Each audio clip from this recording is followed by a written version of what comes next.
Welcome to Volume 80. If you're new here, please introduce yourself in the comments below. You'll be surprised at how friendly this community is. If you're a returning subscriber, welcome back. If you haven't subscribed yet, now is the time. I have some big things in the works, and I promise you won't want to miss it. Hear it being scared. Quality content is most important because I want you to enjoy yourself while you're here, and I understand that you have the choice to watch someone else's video instead. That being said, thank you for being here. I have about 2 hours of true scary stories for you in this video, with only 3 midroll ads, as usual. 1 ad after story number 1, 1 after story number 2, and 1 more ad after story number 3. The rest of the video is completely ad-free, so feel free to relax or fall asleep with no more interruptions. I realize some of you probably get tired of me saying that, but I have to let the new people know so that they don't think there's an ad after every story. Hope you understand. Now, let's begin.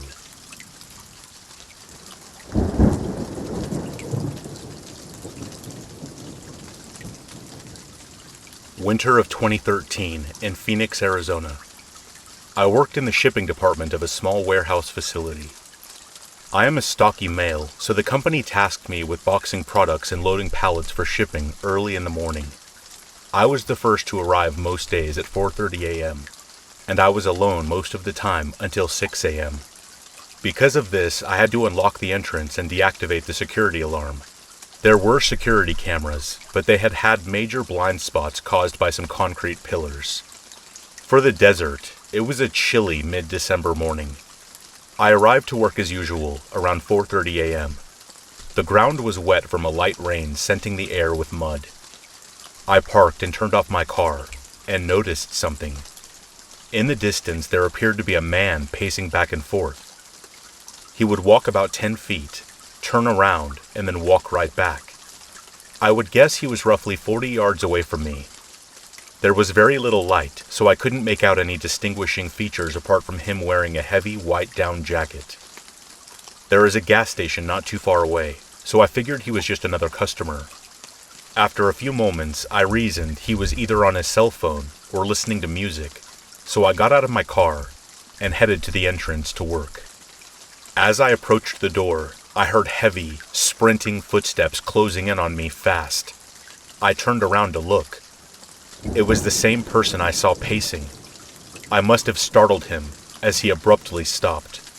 He acted as if he didn't think I would turn around. He was about my height, maybe 180 pounds, wearing dark jeans and gray gloves, with weathered and dirty white shoes. Now, this sounds impossible, but this is what I saw, and I assure you, it's accurate. His white down jacket was pulled all the way up, over his head. Let me be clear. His thick jacket was pulled up over his head, covering his entire face. I don't know how he could see anything when he was sprinting to me. Even with his jacket blocking his face, I could feel his eyes were somehow locked onto me. To this day, I still ask myself how this guy was able to do this. We faced off at each other like we were in a standoff. But there was something more. Something that still remains in my mind, and still causes a haunting feeling in me, even today. His breathing. His breathing was so angry and full of rage, like he was getting ready to charge me. This odd, covered from head to toe, threatening guy was standing 10 feet from me, breathing like he hated me, and wanted me dead. I stood there thinking, this is it. I'm going to get robbed, shot, or stabbed.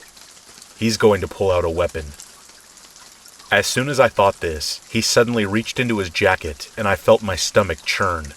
I could not get to safety at this point. He was between me and my car, and he could reach me before I could unlock the door and get inside. I was unarmed. I had a moment where I thought this was the end of my life, and felt for the first time what it was like to think you're going to die. I fully expected him to pull out a weapon from his coat and attack me. But rather, he spoke, muffled through his jacket. What are you doing? Adrenaline had frozen me in place, but I responded standing my ground. "I'm just going to work. What are you doing?" He answered back swiftly. "I'm just checking this out." Then he took his hands out of his pockets, turned, and began running away with his jacket still up over his head. I got inside and locked the door behind me, feeling relieved. I don't know what became of him, and to this day, I still wonder how he was able to see me with that thick jacket over his face, and the sound of his angry breathing remains a fearful memory. Now, I thought of calling the police. However, after the shock of the incident wore off, I reasoned the guy didn't really do anything to me. He didn't actually threaten me, show a weapon, say something intimidating, or anything like that. Sure, he was unsettling, but he really didn't commit a crime other than being intimidating and suspicious.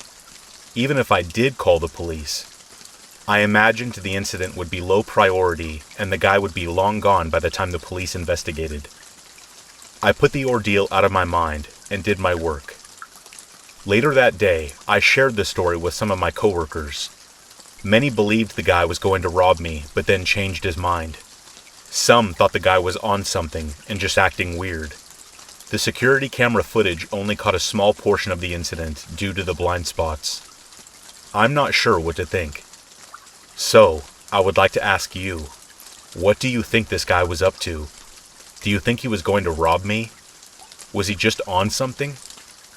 Do you think he was crazy, but harmless?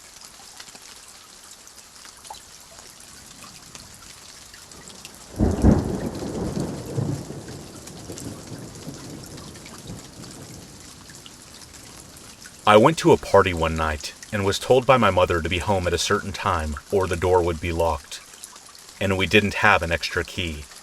So off to the party I went, and it was a banger. Drinks and lots of friends. I didn't want to leave. By the time I left, it was 1 or 2 a.m., and I knew I was going to be locked out of my mom's house, and she was going to be upset in the morning if I woke her up. So I pulled around back where I parked my car. I got out and checked the back door. Crap. Locked. I staggered around to the front. Crap. Locked. Now I'm screwed, and gonna have to spend the night in my car. So I laid the seat back, grabbed an old sweater out of the back to cover up with, and sighed. Being locked out sucks. During the night, I woke up hearing footsteps. So I poked my head up and looked around. I didn't see anything at first, so I laid back down. But I couldn't shake the feeling that something was up, and was too afraid to get out of the car. I reached over and locked my doors, and heard the footsteps again. Poked my head up, and again. Froze. There was a shadowy figure creeping around my house. I watched as he walked around looking into the windows, and checking to see if he could open them. I had no cell phone, and no way to warn my mom, who was inside, asleep. My heart was jackhammering in my chest as I thought of what to do. I sat up a little higher to watch as he walked around the front of my house, going to the front door. I leaned forward, following his progress, and bumped my steering wheel, and a very loud honk sounded, scaring the heck out of me. It must have woke up my mom because the porch light came on, and she stood on the porch looking furious. So I ran up to her screaming to get back into the house, that there was a man outside trying to get in. As soon as we got back inside, I ran into my mom's room and grabbed her weapon and a flashlight, instructing her to call the cops. I went back outside, weapon and flashlight in hand. The man was nowhere to be found. We waited for the cops to show up, and when they did, they told us there had been a couple guys from a jail nearby that had escaped that day, and that they had been looking for them, and for us to keep our doors locked tight. They never found the man I saw that night, but the escapees were caught weeks later 100 miles away. I am so thankful my mom locked me out of the house that night. I can't imagine what would have happened if we both had been inside and asleep.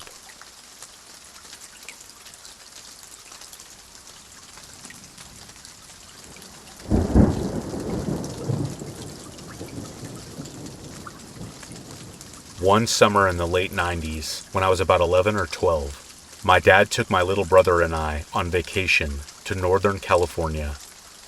We decided to spend a day at the Santa Cruz boardwalk. I sat alone on our blanket on the sand, while my dad and brother played in the ocean not too far away. A man walking by himself on the beach crept up and squatted beside me so that he sat eye level with me. He was probably early to mid-20s, had black spiky hair, and all black clothing. He held a lit cigarette in the hand closest to me, and wore a mischievous smirk on his face. He smiled and quietly said, "Hi, I'm Shadow. What's your name?" I replied, "Hi, Catherine." "What a beautiful name. Do you know how pretty you are?" I shook my head as he looked me up and down. "Are you here all by yourself?" "No, I'm here with my dad and my brother. They're right there." I pointed. "Oh, well, do you want to go for a walk?" The way he overpronounced the K in walk gave me chills, even though it was hot and sunny out. This is when a light bulb went off in my head. I should not be talking to this guy. I didn't know how to tell him to leave me alone, and I was honestly kind of scared to be rude to him. Within a split second, so many thoughts went racing through my head. Was he going to pick me up and carry me away? Would my dad turn around to check on me, only to find an empty blanket and no trace of which direction I had gone? I was panicking internally, and I just sat there, paralyzed and silent. I looked towards the water to find my dad with his mouth agape and a look of horror on his face. Rage overtook him. He picked up my brother and stormed towards us, my brother now crying. My dad yelled at the man to get away from me as he violently ran closer to us. Thank goodness, Shadow took him seriously. By the time my dad reached me, Shadow had already fled down the beach. After arriving home the following week, my dad was catching up on the previous week's newspapers. He made it a point to show me the article, and I will never, ever forget it. The article reported that the body of a young girl was found near the Santa Cruz boardwalk. Allegedly, she had been abducted, assaulted, and murdered, and left behind a dumpster. Fortunately, they caught the person that did it. Unfortunately, there was no picture or detailed description of the perp. They only described him as a local man in his 20s. I won't ever know for sure if it was Shadow that committed the horrendous crime against an innocent little girl. I can only be thankful that it wasn't me.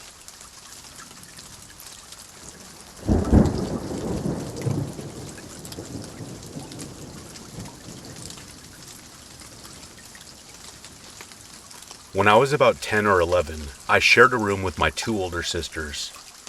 Now we would stay up late at night talking, sometimes getting us into trouble. But this one particular night, we had our window open ajar and the blinds open, meaning anyone on the outside could see in, because we also had a lamp in our bedroom. As we were laying in bed talking, there was a knock on the window. None of us could move or speak. We didn't know what to do, so we ignored it. 5 minutes went by, and nothing else happened. So we continued our conversation when, knock, knock, knock. This time, we all ran out of our bedroom and went straight to our parents' room, where we told them what was going on. First, we woke up our mom, because she's a light sleeper anyway. Then she woke up our dad. My dad, being the brave guy he is, went outside with a bat, while my mom went into our room with us. When my dad came back inside, he told us there was no one out there, reassuring us it's okay to go back to sleep. We did. 10 minutes go by when another knock woke us all up, including our mom. She jumped out of bed, went into her room, woke up our dad, and I remember I heard her say, "Call the police." As the police arrived, they looked around the house and found nothing. Now I thought that was the end of it, but as I got older, I asked my mom about it. That's when I learned something very disturbing. The police found footprints underneath our window, in the garden. Also, they found a chair from our porch below our window, meaning whoever was out there that night must have been watching us for who knows how long. All I have to say is, close your blinds at night, and always close your window. You never know who may be watching.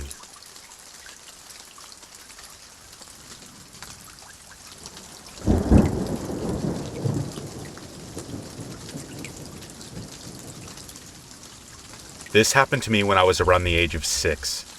I was watching late-night cartoons on the TV, as I did every night before bed, and my parents were having company over, as this was very common for them around this time.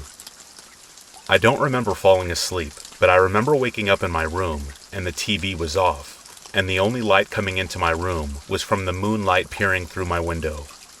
My room is almost completely black. I couldn't move at all, and I felt like I couldn't breathe.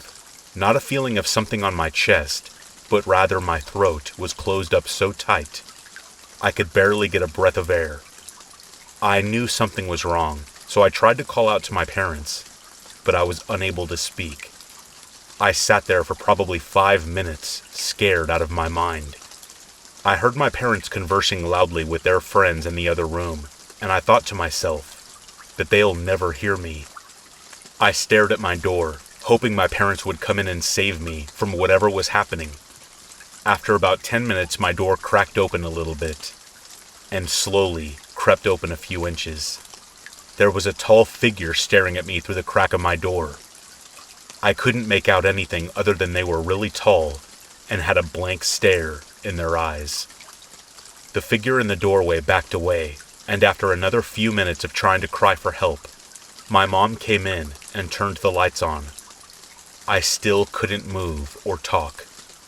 My mom grabbed my dad, told him there's something wrong with me, and I need to go to the hospital. They loaded me up in the backseat of the family van and drove off frantically. The only thing I remember about being taken to the hospital is seeing the streetlights coming in and out of the window as we drove down the street.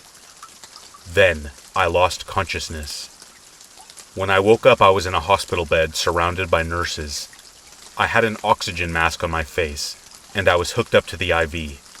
I could almost talk again, and I tried to say the words, "What's happening to me?" But before I could say anything, the nurse said, "Don't worry, you're going to be fine," and I fell back asleep. I woke up again, seeing my parents happy, standing next to the bed, and the nurses were saying that I would be ready to leave shortly. Then, the nurse took off my mask and gave me this peach juice that I'll always remember. My dad carried me on his back and put me back into the van, and we went home. I woke up in bed the next day and felt really weird, but was relieved everything was okay. I didn't talk to my parents about it too much, because every time I tried to bring it up, they wouldn't talk about it, and they would just change the subject. I kind of forgot about it for a long time, but would still think about it when people would ask me, "What's the scariest thing that's ever happened to you?" Years later, when I was in my teens, I brought it up, laughing, saying, "Remember the time you guys had to take me to the hospital?" They just stared at me with a confused look on their faces. So I described the whole event in detail, and they looked at me like I was on something, and said that I must have dreamt it. So I gave up trying to get them to remember, and went back to my bedroom, confused. I wholeheartedly believe that this was not a dream. It was so vivid and real, and I remember almost everything about it. The man in the doorway, the oxygen masks, the juice the nurse gave me, and the absolute helplessness of not being able to move or speak. The weirdest thing is I was never taken to the hospital before, and had never seen someone hooked up to an IV before. So how could I have dreamt that?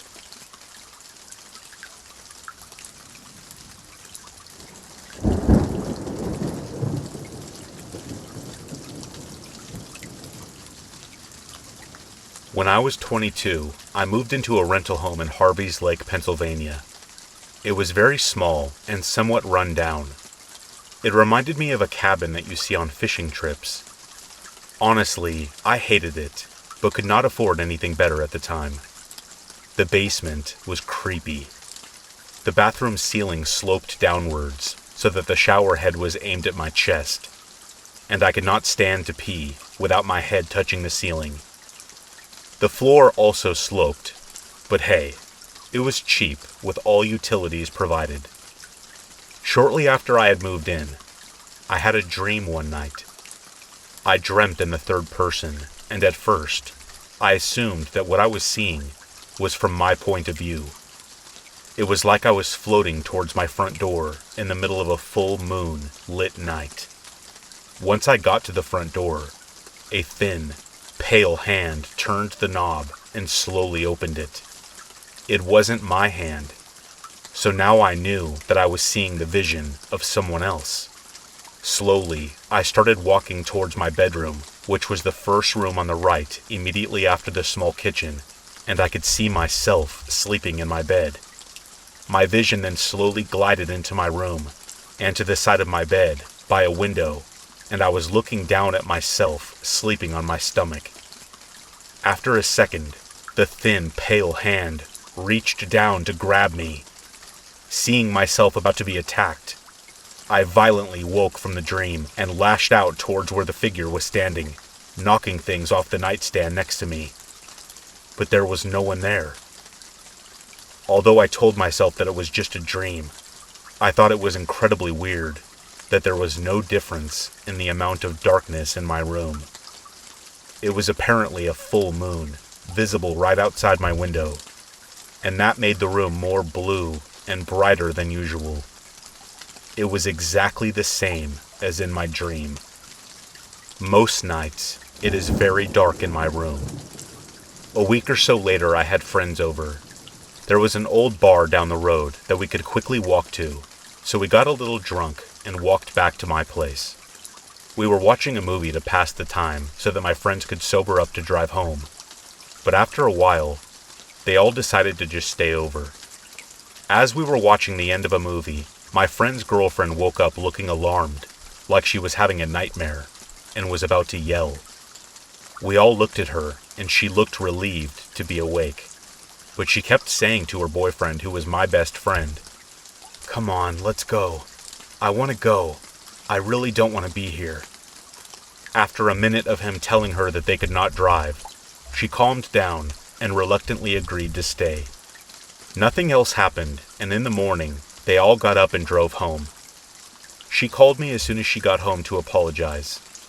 She was afraid that I got offended that she did not want to stay in my home, and I just laughed and told her that it was fine. No big deal. She then proceeded to tell me why she wanted to leave so bad. She said she fell asleep and had a dream that some pale, evil-looking lady, who resembled a demonic witch dressed in black, grabbed her in the apartment and was dragging her away across the floor. It was very violent apparently, but she woke up in the middle of the nightmare. She said it was the scariest thing she ever experienced. I thought she was joking with me until I realized that I told no one of my similar dream. I then told her about my dream, and she freaked out and spent days doing research into the area and the home, thinking that something bad must have happened there, but found nothing. She never came over again after that, but it didn't matter. I was out of there within a few months, and the house was torn down about 10 years later.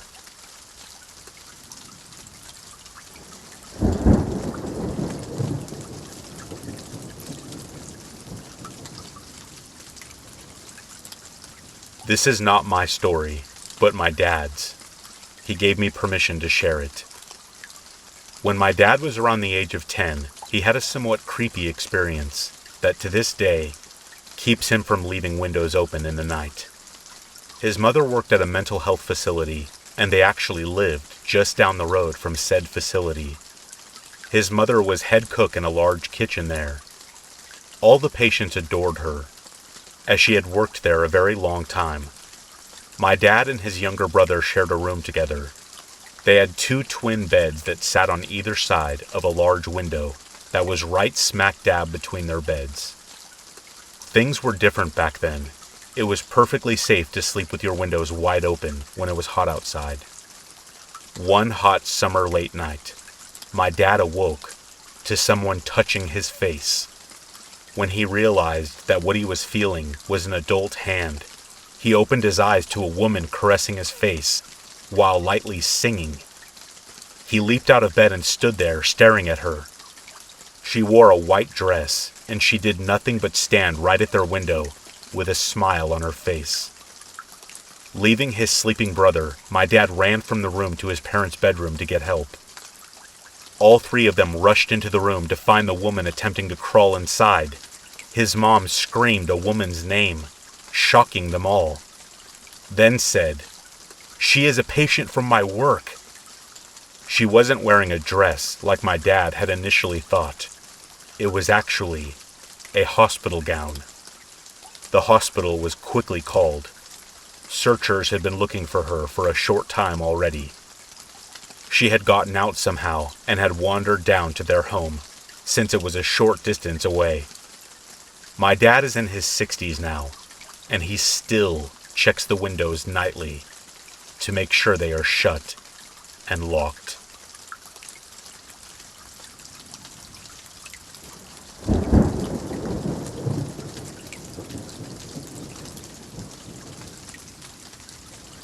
This is a true story that happened in 2014. I am a female junior high school teacher in a province in the Philippines. The school where I teach is one of the first private schools in that province to install CCTVs in all classrooms for the safety of students, teachers, and all staff.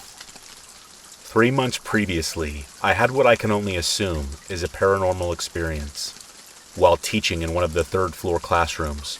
But when I checked the CCTV footage in the admin office, the feed from my classroom malfunctioned. The security officer back then found it really strange too, because every single feed in the building was working properly, except for the room where I was at, and at the exact period where this strange occurrence happened. Long story short, I saw and interacted with a student who turned out not to be there on that day, and I didn't even have CCTV footage to prove it. Ever since then, I was on the lookout for more strange encounters in the classrooms. Remember, this school was in a province, and the people who were born and raised there have a lot of stories to tell of unexplainable circumstances that can only be described as paranormal. But the months passed without incident, and I started to forget what happened. Until one day, I was in my 10th grade class at this time, in room 405. The 2nd quarterly exams were just finished last week, and I wanted to spend this period showing my students their progress. 1, so that I can congratulate and give credits to students who did well, and 2, so that I can talk to students who are falling behind. I have their grades in an Excel file on my laptop, but grades are private documents, so I arranged my Excel sheet, zoomed it in, and froze some of the cells, so that only one student's grades will be shown at a time. I then placed my laptop on the high table situated at the front and right side of the classroom. My laptop facing me, of course, away from the students' eyes. I then asked my students to form a line in front of me so that I can show them their grades one by one. The rest of the students can just chill or review for their next class while waiting for their turn. And so it started. After the first student is done, I tell the next student in line to wait for a few seconds, while I adjust the Excel sheet, my hand raised in the air in a stop gesture. This is to avoid students seeing the grades of those before them. Then, when the Excel file is ready, I tell them to approach. Remember, I made it so that only one grade is visible at a time. Some students were pumping their fists in the air, or high-fiving me, or hugging each other when they see how well they did. Others were sighing sadly, asking me for ways to make up for it, or laughing at how bad they did. Each interaction with a student lasted for about 5 seconds to a minute. Some students taking longer if they needed assurance that they can do better next time. I was dreading showing one of my students her grade. Let's call her Anna. Admittedly, she was the noisiest girl in class, but in the first quarter, she was one of my brightest students. For the second quarter, she lost interest in the subject, oftentimes chatting with her seatmate, turning in assignments late, and performing poorly overall. Her grade for this quarter went down by 3 points, and I was preparing myself mentally to comfort her when it was her turn. She was coming up next in line, right behind her friend, who we will call Jane. Please remember that in the line, Jane was standing before Anna. This will be important later. After I showed Jane her grade, I took a deep breath and faced Anna. I motioned for her to come forward. She was silent, expressionless. She looked at the screen for a few seconds, then turned away and went back to her seat without saying anything. I was confused because Anna was not the silent type. I shrugged it off and just went on showing my students their grades, one by one.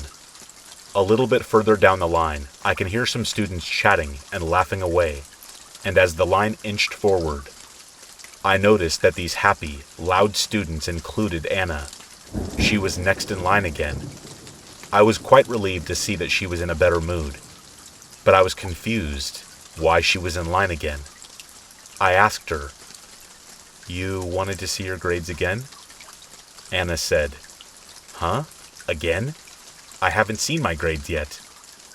Once again, I shrugged it off and showed her her grade. This time she reacted. She gasped, covered her mouth, and whined. "Oh, my grades went down. What am I going to do?" In that funny, drama queen way that we're all so familiar with. Her friends laughed and teased her good-naturedly, and they went on their way. At that moment, I had a strange feeling. Who was the first Anna who checked her grade? Was she telling the truth when she told me she had been in line only once? When that period ended, I could not wait to check the CCTV footage. I wanted real tangible proof that Anna was in that line twice. Immediately after class, I marched down to the admin office and asked if I could see the CCTV footage of room 405. I will try to explain what I saw in the best way I can. In the monitor where I can see the footage for room 405, I could see myself standing in the upper right-hand corner with that line of students starting from that point to the lower right-hand corner. It was grainy, but I could clearly see myself clicking on my laptop, gesturing for the next students in line to wait, then telling them to come closer, so on and so forth. I could even see the facial expressions on my face and my students. Now, before I tell you what I saw next, I would just like to ask you to think back to when you last lined up in a queue. There's this automatic response in everyone, that if the person ahead of you moves forward, you move forward as well, and that the distance between each person in line is somewhat equal. You just don't leave an empty space in front of you when you're in line. Back to the CCTV footage. A few minutes later, at the bottom of the screen, I could see Jane falling in line, talking to some people in front of her. I waited with bated breath to see Anna in the footage. As the line inched forward, Jane did too. Any moment now, I expect to see Anna at the bottom of the screen. But Anna was not there. The line inched forward again. Jane stepped forward. Still no Anna. I can clearly see another student step behind Jane, but for some reason, she stayed about 3 to 4 feet behind Jane. You know, a space large enough to fit another person in the line. But there was no one in that empty space. As the line continues to move forward, I noticed that the people behind Jane maintained their distance. That empty space behind her remained constant. This seemed really weird to me, because the people behind Jane are looking forward, talking to Jane, and that she sometimes looks back to them, talking, laughing, but never occupying that space. This is really weird because you just don't leave an empty space in front of you when you're in a line, right? Finally, it's Jane's turn to approach me in that upper right corner in the footage. The space behind her still remained empty. When Jane left, I saw myself look at my laptop. with the light from the monitor shining on my face. And then I saw myself in the video completely freeze up. None of the students behind Jane were approaching me. They can clearly see me. That was apparent in the footage. They were still moving. Everything was still moving, except for me in the video. I asked the security officer to zoom in on my face. Me in the video was completely still. I was not even blinking. I don't think I was even breathing. After 10 seconds, me in the video started moving again. And that's when the next student in line finally occupied that empty space. The officer and I looked at each other, weirded out. "What happened there? Did you have a stroke or something?" he jokingly asked. Then, seeing my expression, asked me, "What's wrong?" So he paused the video and listened as I told him what happened earlier. After listening to my story, he said, "Nothing left to do but check if the second Anna was real." I nodded, and so we continued watching the footage. I kept my eyes focused on the bottom right. I asked the officer to forward the footage a bit until I could see Anna at the bottom of the line. This time, I could clearly see Anna chatting with her friends in line, being her usual self. When she finally reached me at the top, I can see our interaction the way I remembered it earlier. Me smiling, her covering her mouth, her friends laughing at her. Exactly as I remembered it. I asked the officer to stop the video and thanked him for his time. The officer gave me a kind of look and told me to take it easy. My mind was racing. Did I really see Anna twice in the classroom? Did I just hallucinate the first Anna that approached me? It's possible, maybe. I'm pretty sure there's a scientific or neurological explanation for stuff like that, but I have never experienced that before. I mean, if I randomly freeze during the day, surely my students and my co-teachers will have noticed it by now. I was ready to accept that the first Anna, the silent Anna, the expressionless Anna, was my imagination. But then, if there really was no one in line after Jane, why didn't the student after her approach me after I was done talking to Jane? It's apparent in the footage that they can see me. For the 10 seconds that I was not moving, the students next in line could see me. If I did really freeze up, surely one of the students will approach, if not to see her grade, then to ask me if I was okay. And also, why was there an empty space behind Jane? An empty space that the students behind her never stepped into? Could they have possibly seen someone in the line behind Jane? Could they perhaps, like me, saw this silent girl approach me?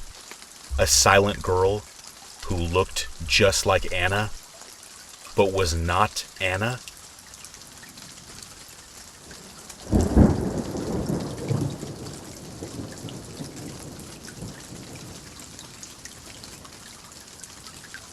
This is a story I don't usually tell because I am not sure if I was overreacting, but it's something that still haunts me to this day. This took place during my freshman year at university, a few years ago. It was around 5 a.m. on the day I was supposed to leave to go back home for summer break. I am a huge procrastinator, so I had been up all night packing up my dorm room and doing a ton of laundry. Before I get into what happened, I think it's important to mention that my dorm building was 17 floors high, and I was on the 15th floor. Each floor had its own little laundry room. The laundry room on our floor was all the way across the building from me because my room was at the very end of the hall in an entire different wing. Since my dorm was at the end of the hall, my room was directly across the exit door leading to the staircase. While I was packing that night into the early morning, I kept hearing the door to the staircase occasionally opening and shutting, a few times every hour. It wasn't exactly weird enough for me to be concerned about, since the RAs did their rounds every hour or so, and it was policy for them to use the staircase to patrol every floor. However, it was weird enough for me to notice the amount of times the door kept opening and closing, as that was uncommon, and usually the RAs stopped their rounds around 2 a.m., but I just brushed it off and figured they were doing extra rounds because it was move-out day. Sometime between 4:30 and 5 a.m., I was standing in my room, about to put on a shirt to go switch around my laundry. As I was pulling the shirt over my head, my door opened, and a man stepped in. He was dressed in all black with a hood over his head and made it difficult to see his face. From what I could tell, he looked like a student. He was young, maybe early 20s or so, and filled my door frame at about 6 feet tall. I stood in fear and confusion, without a shirt on, and stared at this man with my mouth wide open, in shock. We just stared at each other, not saying a word, for what felt like forever, but was probably only a minute or so. Still, in perspective, it was too long. He had the most blank and lifeless expression I had ever seen. I had no idea who this man was.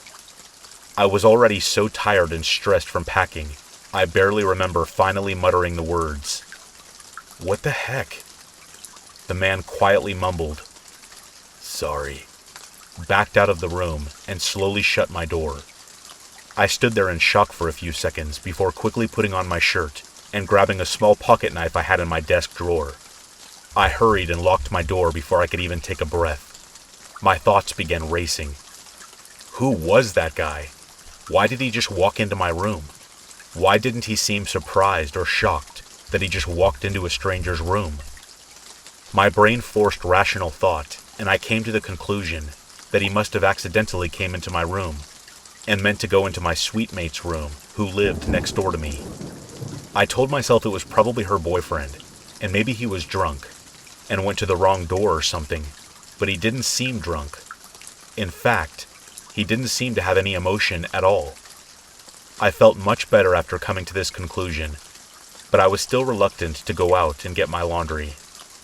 After a few minutes of hyping myself up and telling myself that it was just an accident, I finally went to get my laundry, making sure the coast was clear first, and making sure to lock my door behind me, just in case. I switched the clothes and dragged my laundry basket quickly down the hall and back to my room. As I stood in front of my door to unlock it, I glanced up, and all of the hairs on the back of my neck stood up. I looked up and saw my huge name tag that my RA placed on my door at the beginning of the year. I realized he could not have possibly mistaken my room for someone else's, as my name was written in big black letters on my door. I rushed into my room and locked the door behind me as more questions began to fill my head. I was still really freaked out about what had happened, and it replayed in my head over and over again. Time had passed, and it was around 6 a.m. at this point. I could still hear the staircase door being opened and closed periodically, but thought nothing of it at the time. I continued to pack my clothes while being overly aware of my surroundings, which probably made the next part of this even more horrifying for me. It's like that feeling when you're waiting for something really scary to happen, or you're trying to scare yourself, and you have this huge pit in your stomach, and you're constantly on edge, but nothing happens. Except, something did happen. My doorknob began to violently turn. It was constant and forceful, like somebody knew they wanted to get in here, even though the door was locked. I grabbed my knife and stood in the middle of my room, facing the door, telling myself that I might actually have to stab this guy. After about an entire minute of him trying to open my door, he left. I knew something was definitely wrong now. I was completely and utterly freaked out. If I had any thought left that this man had accidentally came to the wrong room, it was definitely no more. He could not have possibly came to the wrong room twice. Especially when my door was labeled with my name, and I had no idea who he was. I picked up my phone and called my mom, who was 5 hours away, and frantically explained what had happened, and she told me to keep my door locked and that if he came back again, I should call the police. We hung up the phone, and I tried my hardest to stay focused on finishing up my room. Around 6:30, there was frantic knocking at my door. I was horrified and just wished whatever this was would stop. I looked through the peephole and saw a girl who lived across from me at my door. I opened it, and she was hysterical. She was crying and asking me for help. I asked her what was wrong, and what she told me left me speechless. She said that she woke up to a man standing in her room. She explained that she was sleeping and a little tipsy when she woke up from drinking the previous night, and had woken up suddenly to the feeling of being watched. When she realized there was someone standing by her bed, she screamed and he ran out of the room. That's when she got dressed and came to my door. She had no idea how long he had been there for. I told her we needed to call the campus police and reassured her she would not get in trouble for being intoxicated. I called the police for her, and we waited together for them to come. When they arrived about 10 minutes later, the officer questioned us about what had happened, and I explained the incident that went down only an hour earlier. While I was explaining what the man looked like, my suite mate stepped out of her room and said, "Are you talking about a man coming into your room?" I told her yes, and asked if she had heard anything. My suite mate told us about an hour ago, she woke up next to a man standing next to her bed, just watching her. After about 30 seconds of him standing there, he spoke. What he said to her will continue to haunt me for the rest of my life. He looked at her blank and dead-eyed and said, "That's what you get for sleeping with your door unlocked," and walked out of her room like it was nothing. This happened right after he initially came into my room. I don't think the police ever figured out who it was, since I never heard back from them, but there are still questions that rack my brain. Who was that guy? Was he one just walking in and out of their staircase for hours, doing this on multiple floors?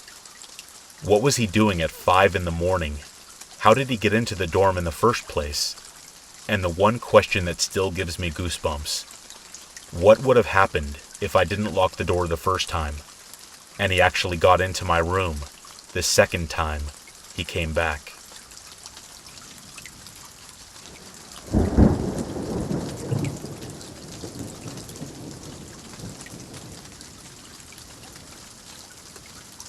When I was around 12 years old, I had a pretty creepy experience in my house. To give some backstory, I'm the youngest of 3 with 2 sisters. The way my house was laid out is my mom and dad's room was on the one side of the house, and me and my sister's rooms were on the other side with the living room in the middle. Now my oldest sister is actually my stepsister, even though I have never thought of her like that. She has always been a true sister to me. During this time, she was going through a lot. She struggles with bipolar disorder, and had spent many nights getting into screaming matches with her boyfriends at ungodly hours of the morning. These arguments would almost always end in some sort of violent situation.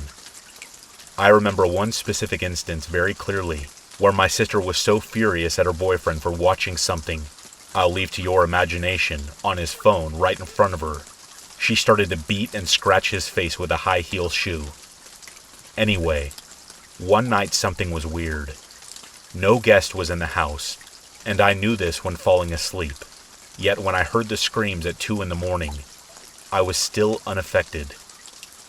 I imagined that one of my sister's boyfriends had snuck in through the window to see her, and they were now erupting into another fight.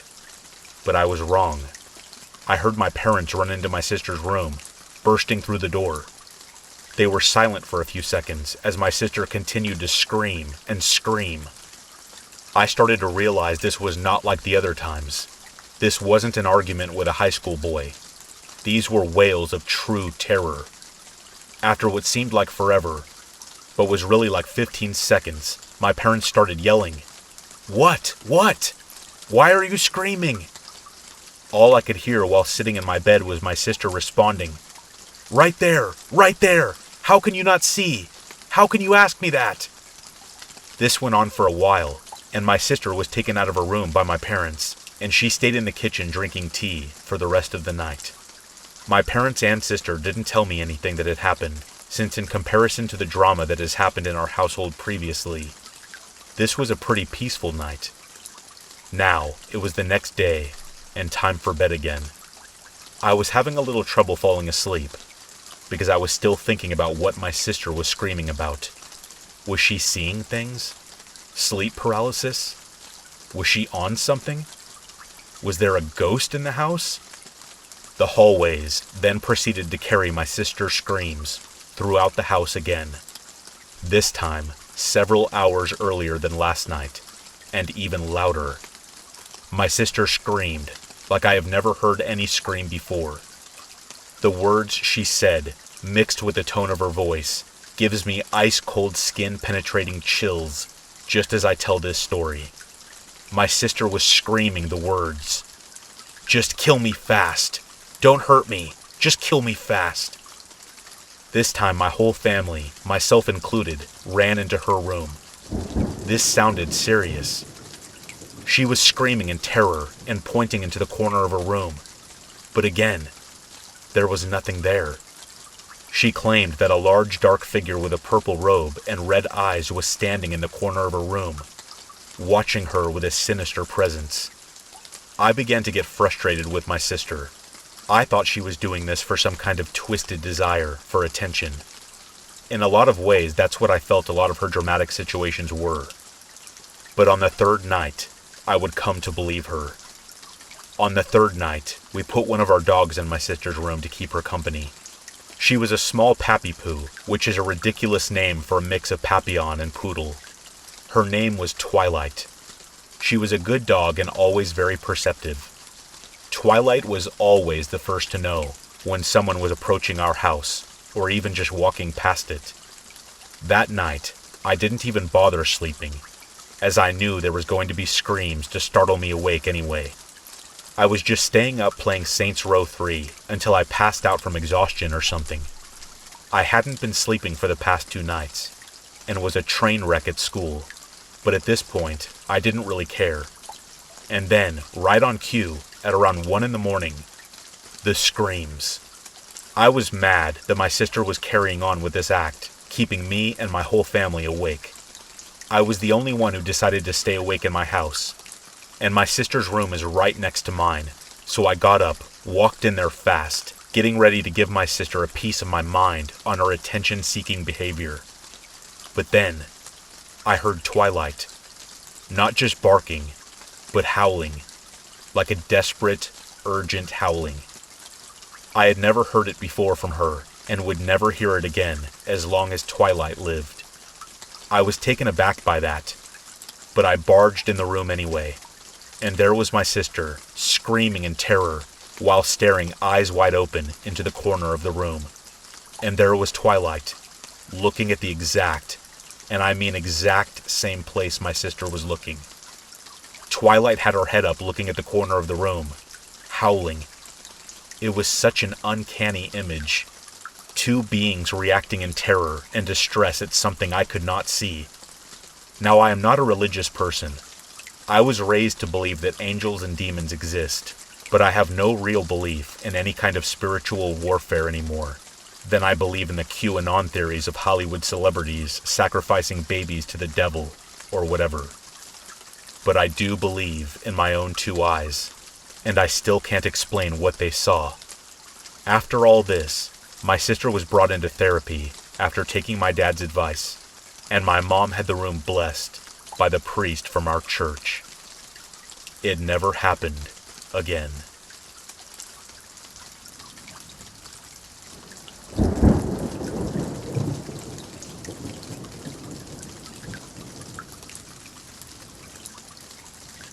Alright, this is going to sound crazy.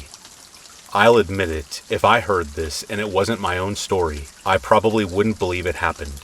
But this is 100% true. You'll just have to take my word for it.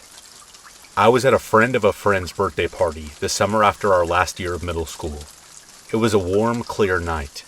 I didn't know the birthday girl personally, as again, she was a friend of a friend. The party consisted of a huge game of sardines in her huge backyard.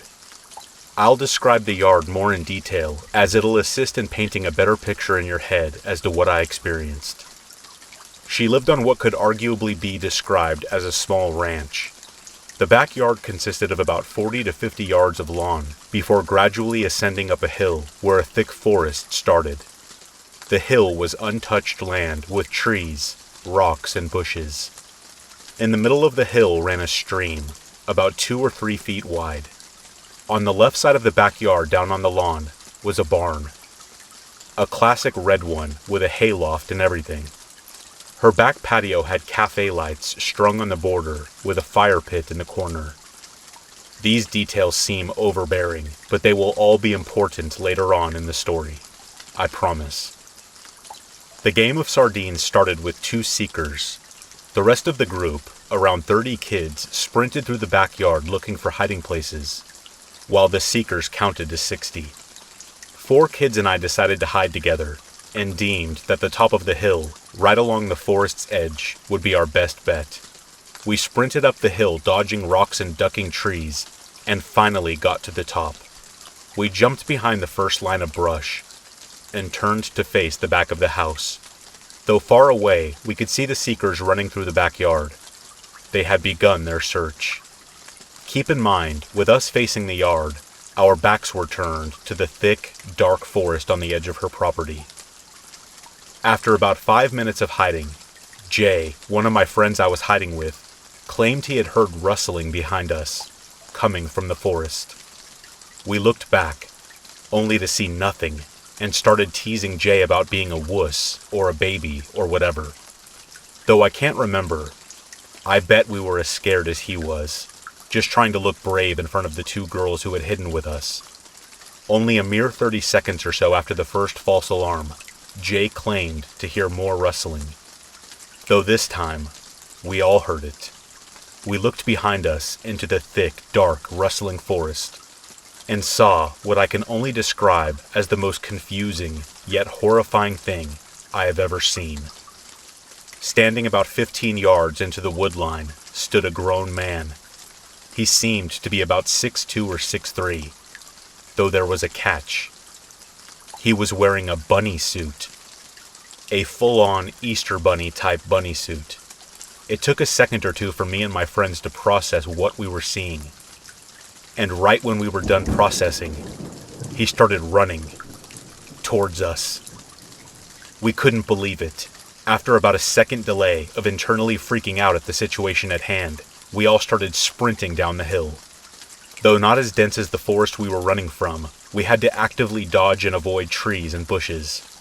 I was the second farthest from the bunny man, having one of my friends in front of me with Jay, and the 2 others behind me. After clearing the stream, my nails curled as I heard a scream from behind me. I looked back, only to feel my heart drop. The bunny man had grabbed Jay. He was trying to drag him back up the hill. Miraculously, Jay was able to shake himself free. Jay played football and was the biggest kid in our grade, so he was able to loosen himself free somewhat easily. We sprinted back to the house as fast as we could, screaming as we went. We were yelling for everyone to get back to the house, that there was an immediate threat and that we were in danger. Luckily, the panic in our voices was genuine enough that the rest of the group listened and followed us back into the kitchen. We gathered everyone and counted, making sure we didn't leave anyone outside, with whoever was in that horrible costume. Once everything died down, I had only started to catch my breath when I heard the one line that still sticks with me to this day. Someone piped up and timidly asked, "Where's Sadie?" Sadie was the birthday girl who I didn't know that well. After the question was asked, everyone started desperately looking around the kitchen, living room area, looking for what they knew wasn't there. Sadie was still outside, somewhere. The boys in the group, including myself, decided that we would split up into groups of 3 or 4 and go out looking for Sadie. We thought we were tough crap, a group of 18 or so hormonally driven teenagers with something to prove to the girls inside the house. We had to be tough guys who weren't scared of anything. I am not sure the facade worked. My group was assigned to the hill. We searched everywhere, behind trees, between bushes, calling out Sadie's name and flashing our flashlights everywhere we could. After about 3 minutes of searching, we heard a loud, optimistic, "We got her! We found her!" We sprinted back down the hill going buck 20, itching to know where she was and if she was okay.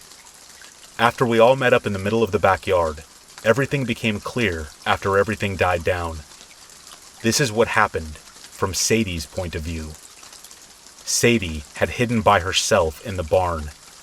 To the left of the main doors was a pile of squared hay. Sadie had hidden behind the pile, covering herself with loose hay she had found on the floor in order to conceal herself. She said that for the main part, nobody had really gotten close to her hiding place. Why didn't she come out when we yelled at her? She thought it was a decoy to draw herself out of her hiding place. A little shaken, but overall okay. We all walked back to the house to regroup and retell to the girls in the house what had happened. I wish it ended there. About 20 minutes later, when we were all, for the most part, calmed down, we were sitting on the couch talking about everything and anything. At this point, a good amount of the kids had gone home, whether forced by curfew or at their own will due to the fears of the bunny man. So it was down to me, Sadie, and 3 or 4 other people. Out of nowhere, Sadie spoke up. You know, now that I think about it, you guys did almost catch me. I would have had no idea, as I was a hider myself. But the 2 seekers from the game of sardines were still at Sadie's house. They both admitted to her that they did venture into the barn, and that they must have missed her. Sadie then said this: I knew the screaming to go inside was a decoy. Somewhat confused at her statement, we urged her to elaborate. Don't play dumb, she told the seekers. I heard you guys come in about 2 minutes after I heard the yelling. You guys were looking everywhere for me and actually walked up right next to my hiding spot before walking away, for some reason. That's when you guys almost caught me. It took a minute for us to process what she said, but then it clicked. We were all inside 2 minutes after we had been yelling, and everyone was accounted for, except for Sadie. So nobody would have been outside when Sadie claimed that they would have been. That left one possibility. Sadie wasn't close to being caught by us. Sadie was close to being caught by whoever was in that bunny costume. Whoever that was had walked up right next to her hiding place. If he had moved the loose hay, or even moved 1 block of tied hay, he would have found her.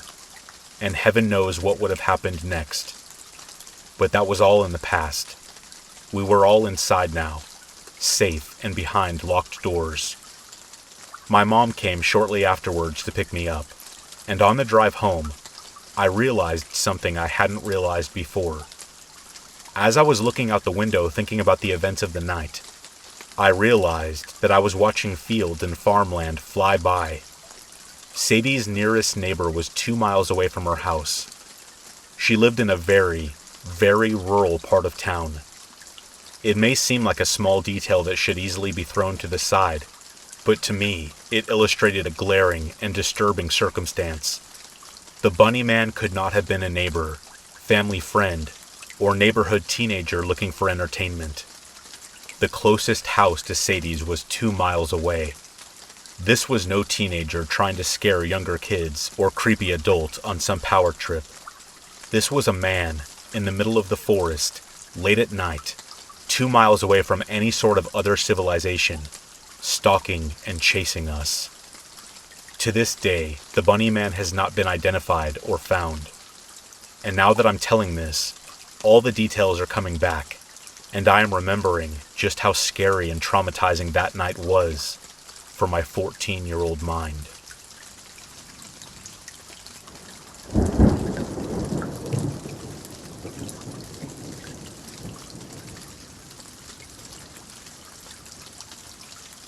This happened at the school I went to in the Philippines, which was a local Catholic one, but not that strict. To describe where it happened, my classroom that time was at the end of the hallway located at the first floor. It also was across our mini library, where our kind librarian sits behind the door. Beside the library were the bathrooms for girls and boys. The girls' bathroom is bigger, with 3 cubicles inside of it. The boys' bathroom was just an entire bathroom without a cubicle. It's way back in 2003. I was in 3rd grade.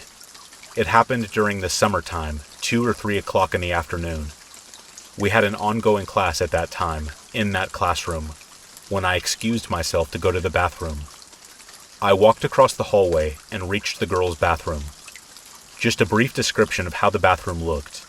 When you enter, a big, dirty, scratchy mirror on the wall will welcome you. Beneath it was a clogged and dirty sink. Beside the sink were the cubicles, 3 of them, made of soft aluminum material. The locks on the doors were broken. This is an important detail.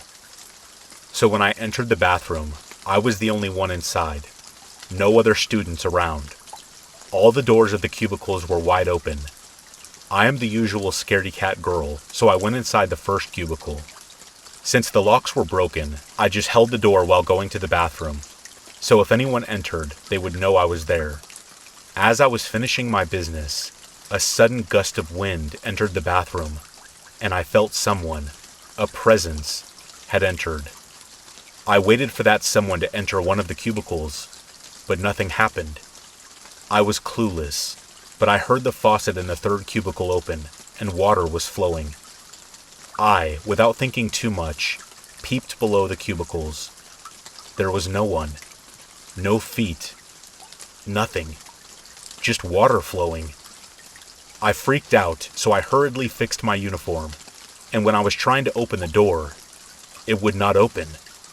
Remember, the lock was broken, so just a little nudge would open it. But it was not moving. I was hysterical. I was punching the door so hard that I put dents in it. I was screaming, crying, really, really scared. I tried kicking the door, but it just wouldn't budge. I screamed loud. My throat was getting sore until my teacher and the librarian rushed inside.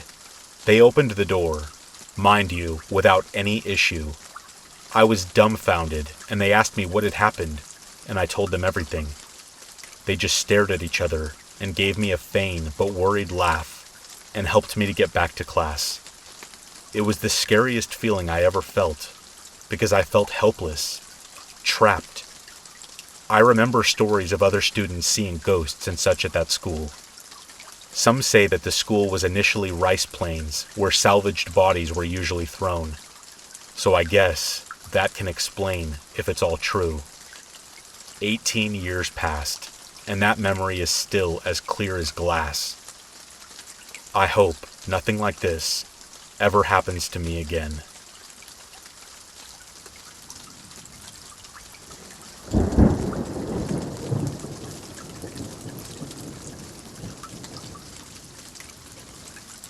To preface, I recently passed my driver's test and got my license, meaning I can now work as a part-time delivery service for my parents. I honestly don't mind. However, as there's something peaceful about the freedom of driving somewhere with simply yourself and a good playlist. On this particular night, my dad asked me to pick up a few groceries from a halal store, such as fish and Indian sweets. The drive was around 30 minutes, and I left around 6:30, and by the time I arrived, the place was getting ready to close. Thankfully, the store owner has known us for almost 9 years, as we frequent that location for food that you can't find at a local grocery store. As I was waiting for them to slice the fish into pieces and bag it up, I stepped out to take a call. As I finished, I watched as a woman seemingly appeared from the bus stop and began making her way towards me. She seemed panicked, as if she was on the run from someone, and was wearing a tattered blue raincoat despite it being almost 90 degrees at sunset. She slowly walked up to me and asked in a labored tone, "Hi sir, do you have any change? I'm trying to get away from someone." Just as I assumed. Now I can understand if some people find my decision to be a bit rude and possibly an instigator for the events. I'm someone who believes in helping people, but also understands the risk of helping strangers whose intentions aren't as clear. Instead of handing her money, I recommended that she go inside and ask the owner if he could help her, and that maybe he would be willing to get her help for her situation. She defeatedly looked at me and said in an almost sarcastic tone, "Oh, okay, thanks for the help, I guess." Despite her slightly condescending mannerism, I was willing to believe that something was wrong and just brushed it off and hoped that the people inside could help. I watched as she almost unnaturally went from a look of dissatisfaction to a look for a plea for help. I watched as she asked the owner for change, and told him a quick spiel about her situation. But this is where things took a turn for the worst. The owner said something, and her face turned from sadness to pure hatred, and she said something along the lines of, "You people have no care for others," pointing angrily at the owner and a few surrounding customers, and stormed out the back. I quickly went inside and just paid the owner for the fish, not wanting to question him about what happened.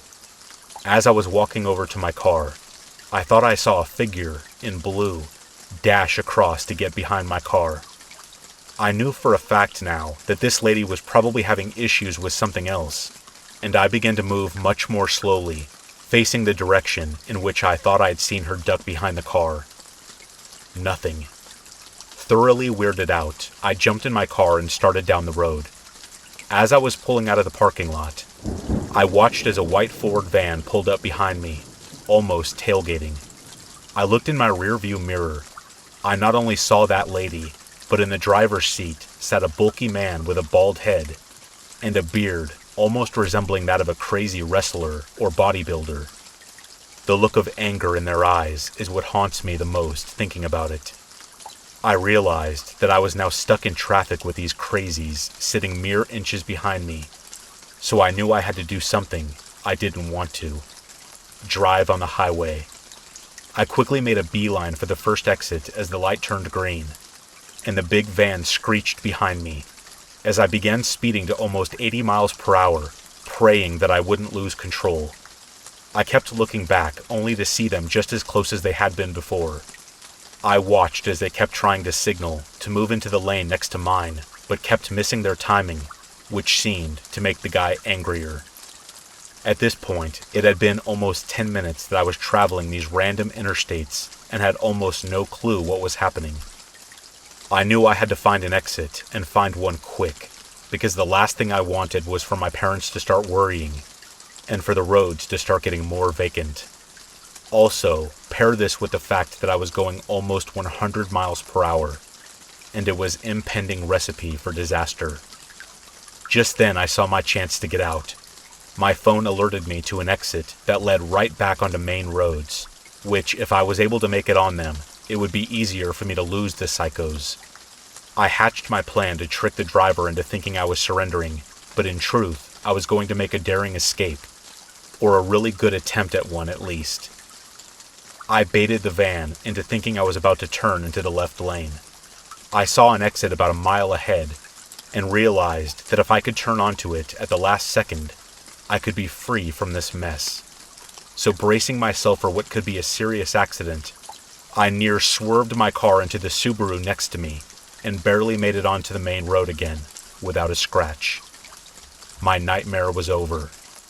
I hightailed it home while constantly staring in my rearview mirror, out of pure paranoia that I hadn't lost them and that they were going to follow me home. Thankfully, I made it home safe without my parents questioning me, and I am now able to share this truly gut-wrenching experience with everyone. It's safe to say I'll have my eyes in the back of my head next time I go to get groceries after 6 o'clock.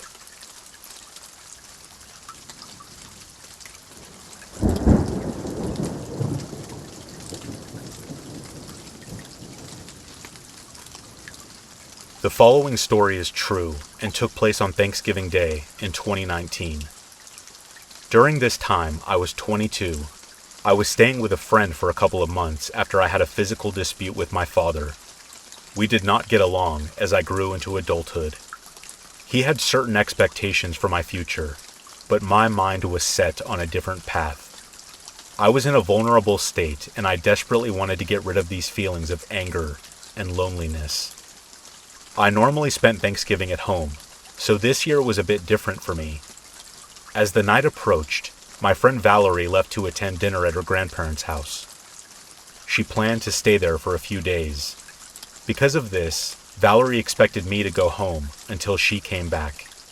But she also wanted me to go so that I could mend my differences with my dad. However, I dreaded going back home to face him. So instead, I accepted an invitation from someone to go to a party. A little background information. The person who invited me was an older gentleman named Jerry, who I have known for a few years. When I worked as a bartender, he would order a drink, and we would have casual conversation. He disguised himself as a guardian, gave me advice, and would occasionally hand me an envelope with several $100s in it. He seemed really kind. He admired that I was in college and still managed to work a full-time job. His energy was genuine. But don't get me wrong, there was always a thought in the back of my mind that told me he maneuvered with an ulterior motive. Prior to this party, Jerry and I have always communicated with each other only at the bar. When he invited me to the party, he did not explain the details, and he sounded a bit frantic over the phone. Nonetheless, I showered, got dressed, and headed outside to wait for him to pick me up. As Jerry pulled into the driveway, I could see him through his car window, either talking to someone or to himself. I could not tell. I get inside of the car and shoot him a quick glance. His eyes were bloodshot red. On our way to the party, Jerry and I discuss our lives and what's been going on with us. He asks me about school, and I ask him about his job. I am not sure exactly what Jerry does in his personal life, but he always seems to be paranoid and on edge. Anytime I would ask him something, he would fidget with the steering wheel and shoot me awkward glances. His hands gripped the wheel tightly as he sped down the road. I believe he was on something. Jerry hands me a white envelope as we pull into the driveway of the location. After arriving, we enter a house and immediately, I see at least 40 to 50 people of all ages talking and performing risque acts. I walk further into the crowd. I can feel the eyes of men and women stare me down in interest. Jerry grabs my shoulder from behind and asks me if I'm comfortable. He claimed he wanted to show me a different part of his lifestyle. I assured him that I would be okay, even though I felt completely awkward. At that point, I was nervous. I was not expecting to be put in a situation like this, but I was going to make the best of it while I could. Red silhouette lights beam down from the ceiling as I move past the crowd and into the dining room. To relax my nerves, I get an alcoholic beverage from a pitcher in the kitchen and sit down in the dining room. After about 10 minutes, I head to the bathroom upstairs and come back down when I'm done. I drink the rest of my beverage and go into the kitchen to get some more. All of a sudden, I start to feel dizzy. My heart was beginning to beat faster than normal. My body temperature was increasing, and the room around me appeared blurry. Something wasn't right.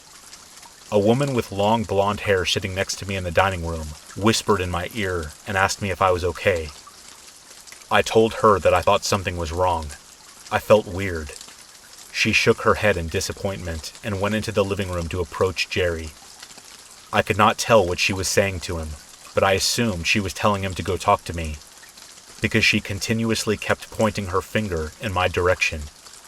I prayed in my head that they would hurry and finish their conversation, because a guy kept staring at me from the couch in the living room. He was completely nude and was smoking some sort of pipe. He winked at me and smiled as he blew out smoke from his last hit. I was completely turned off. Moments later, Jerry walks over to me and we begin to talk for a few minutes. I convinced him to take me home. He kept trying to get me to stay at the party, but I told him that I felt nauseous and I was not having a good time. This was the red flag. He eventually gave up and began to drive me back to my friend's place. While he was driving, I sat in the back seat instead of the passenger seat.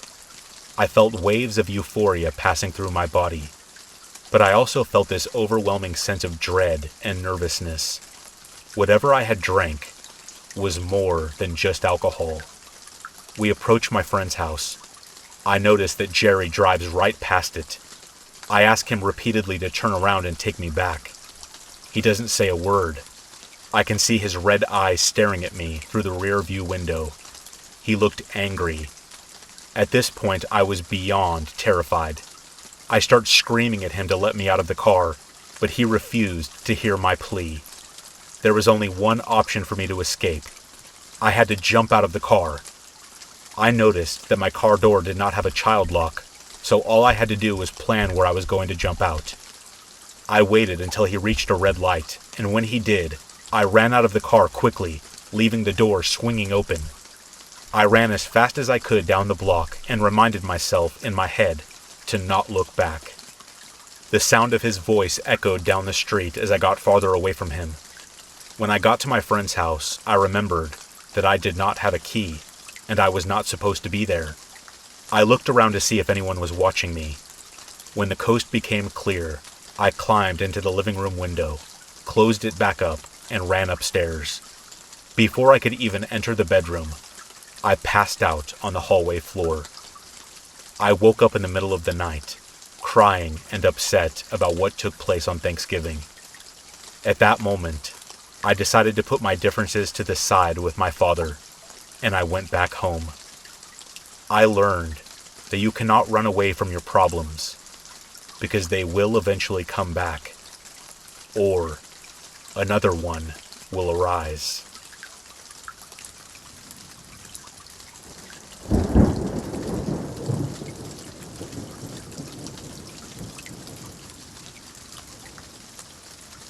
Okay, so I guess in all stories, you need to start with a little background. I live about 20 minutes outside of New Orleans, Louisiana, home to all of the creeps, Anne Rice novels, and paranormal lore. I grew up with it. I have grown to distinguish between tourist trap spooks and the real deal, quote-unquote, so to speak. Being here has, ironically, made me even more the hard-nosed skeptic. New Orleans is a place where, when you step onto the centuries-old cobblestone roads and see old buildings mixed into modern structures, you feel how different it is. The history, tragedy, and the joy of the last centuries permeates the air. It almost vibrates. If you've never visited, I can't explain this unique experience and vibe that I've never felt anywhere else. If you're into history, I highly suggest you visit sometime in your life. That being said, the paranormal never really scared me. I believe in a lot of things. I also believe that there are a lot of things that we can't explain, and that we're not supposed to be able to explain. My family and I always go to New Orleans many times a year. My step-grandmother, God rest her soul, who is Native American, always told me that I have a beacon aura and that I've always been a magnet for things not of this world. Great thing to tell an 8-year-old, huh? I digress. At any rate, I never understood what she meant until a few years ago. It all started when my then-boyfriend's family came down to visit. We always take everyone to the French Quarter to do all of the touristy things it has to offer. They have dozens of would-be professional tours. We decided to shell out the money to take a trolley paranormal tour. The quarter is big after all, and I was already in a foul mood. We started at St. Louis Cemetery No. 1, where the most notorious voodoo priestess is buried, and where Nicolas Cage has reserved a monument to be buried in. Same old, but they were into it. Another thing that's unique about this city is that all of the graves are built above ground, with the bodies being placed in crypts. Because we can't bury our dead below ground due to being below sea level. It just adds to the creep factor. We went to a few more stops before we came to the oldest Jewish cemetery in NOLA. Surprisingly, I had never been there before. It was almost 6 p.m., and the sun was almost down. The cemetery had closed earlier, so we couldn't go in the gates. It had been my birthday a few days earlier, and my boyfriend's family got me a brand new digital camera. I tried to take some pictures through the iron gate at the front, as I really love old headstones. I'm weird. Don't judge me. The tourist lady kept on with her story about the place. She said that the cemetery had a lot of lost souls, as it was made to be segregated during World War II. Sad. I wasn't paying close attention. We went around to the side of it with a 6-foot stone wall. After she finished, we started to head back to the trolley. I don't know why I did this, but I turned around from our group and ran back to the wall. I am a short girl, so I got up on my tiptoes and reached my camera over the wall to get a picture of the cemetery. I couldn't see what I was taking a picture of as I just lifted my camera over the wall and pressed the button blindly. I only took one picture. Just one. I didn't look at it until we all got back on the trolley. My boyfriend asked me to see the picture I had taken of him in front of the gate. I flipped through until I got to the one over the wall. My stomach sank down to the floor, and I know I went 3 shades whiter, even though I'm Irish and already extremely pale. My boyfriend asked me what was wrong. I didn't say anything and just showed him the picture. He looked at it and shook his head, doing a double take. The picture was of the cemetery over the wall, and in the middle of the picture was a huge blue and purple jagged streak. It was creepy. It wasn't the sun, because it was already behind the horizon, and there were no streetlights. The couple in front of us asked to see it, and that led to the whole trolley wanting to see. The tourist lady was shocked and asked if I would email it to them to put on their website. I tried to brush it off, but I couldn't shake the weird off me. After we finished the tour, we decided to take them to the oldest bar in NOLA for a drink. It's an old pirate bar. Cool, right? Well, it's not very big, and the back of the bar is pitch black with a few candles. After we finished, we were talking about where to eat. As we're about to get up, I suddenly feel a huge shove on my back. It knocked me to the floor. I jumped up quickly, mad at my boyfriend for pushing me. I was like, what the heck? I was moving. Was I not fast enough? It was dark, but I could see his face, and he wasn't laughing. Babe, I didn't push you. Did you trip? Are you okay? I was so mad thinking he was just messing with me because I knew that I was pushed. Hard. I stomped out, fuming. I calmed down after a while and met them at the restaurant. I apologized and tried to rationalize. Again. We finished our night and went home. My boyfriend's family left a few days later and thought nothing more about my experience. A week later, I started having weird things happen at our house. My dad was living with my boyfriend and I at the time. Odd things happened, like finding lights on when we knew they were turned off. Our laptops being open when we know we shut them earlier. Cabinets being opened randomly. We even watched a nightlight in the kitchen go on and off a few times while we were in the bedroom. We tried to brush all this off like we tried to do back in New Orleans, but this was child's play. One night, we were cooking dinner and I went to get my phone from our bedroom. I was laughing at our conversation, looking at my dad when I stepped into our room, and when I turned my head back towards the front, I was startled when I saw a huge black figure in the corner near the window. The room was bright, with our lamps and TV on, so I know what I saw. It scared me so bad that I screamed and fell backwards onto the floor. My dad and boyfriend came running over to me, asking if I was okay. I was not okay. It freaked me out, and I refused to stay by myself after. I wish this was the end of my story. I wish. One morning, I had to be by myself as everyone was at work. I tried to chill and cook my breakfast. It was quiet, and I was getting out my pan to cook eggs. All of a sudden, I hear a huge bang. I dropped my pan and looked around, bewildered, trying to figure out what it was. I found my air conditioner cover almost ripped off the hinges. It had a lock on it, and it was bent backwards, like it was pulled out with a pair of pliers. I ran out of the house and refused to go back until my dad got off. Then, that night, my boyfriend and I went to bed, and we must have been asleep for hours. Around 3 a.m., I was woken straight up out of a dead sleep by a loud, guttural, deep howl in my ear. It sounded like someone was right in my ear. I sat up super fast, my heart beating hard, breathing fast. I look over to wake my boyfriend up, but he was already awake. He was sporting the same terrified look on his face. We just looked at each other wide-eyed. He whispered, "Did you hear that too?" I was shocked.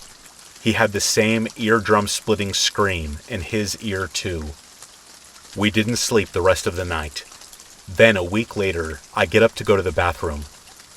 Our room is pitch black during the day because we both worked nights and slept during the day. So we have dark curtains and no lights. If we get up, we can't see if the other is still in bed unless we reach and feel for the other. When I walk out of the room, I see my boyfriend and dad leaning against the wall across from the bathroom. The door to the only bathroom in our home was closed shut. Both of them just stared at me, dumbfounded. I was like, "What? Who's in the bathroom?" They both just looked at the door and back at me. My dad said, "We thought you were in there. We've been waiting to piss for over 30 minutes.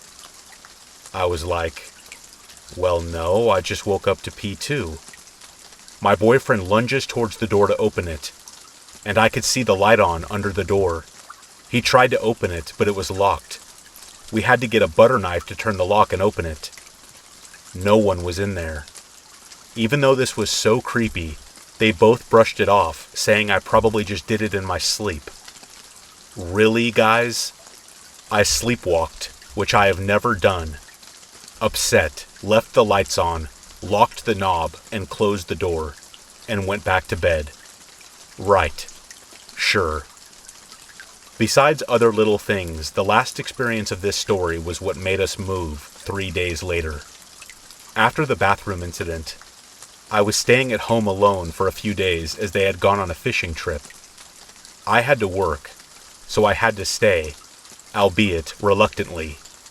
I finally settled down to try and watch some TV in my bed before sleep.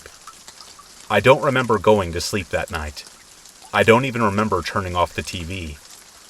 I woke up around 3 a.m. again, and the TV was blaring loudly, much louder than I remember having it when I turned it on. I shook my head, feeling drowsy, trying to find my remote, but I couldn't find it. I felt dizzy. I stood up and almost fell back down. I turned on my lamp that I swore I had left on when I fell asleep. I looked around, and the loud TV was disorienting. I finally found the remote across the room. Odd. Our room was extremely long, as it was a garage turned into a room. It was all the way on the opposite end from my bed. I turned down the TV and looked around for my cat. I couldn't find her. I went to go find my phone to call my boyfriend to check on him, still thinking it was early. I couldn't find my cell phone either. I was so confused and still very disoriented. I looked around for about 10 minutes before I realized that I had to use the bathroom. I stumbled into the restroom, and while I was doing my business, I jumped almost off the toilet at hearing my ringtone blare next to me. After composing myself, I looked down, and there's my phone sitting on a pile of magazines.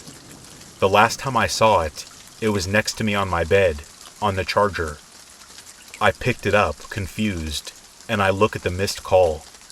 It was from an unknown number, so I couldn't call it back. I was a bit taken aback that it was so late at night. When I clicked out of the call log to message my boyfriend, I was taken to my photo gallery as it was the last screen it was on before the call. I don't remember looking through my gallery recently.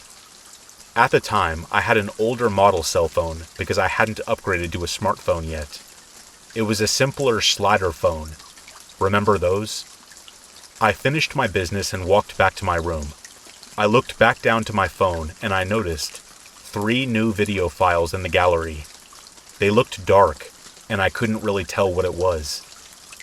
Now, for those of you that don't remember those phones, when you take a video with it, you have to go to the camera function, press the record video button, press enter, record the video, and when you click the button to stop recording, it doesn't automatically stop and save the recording.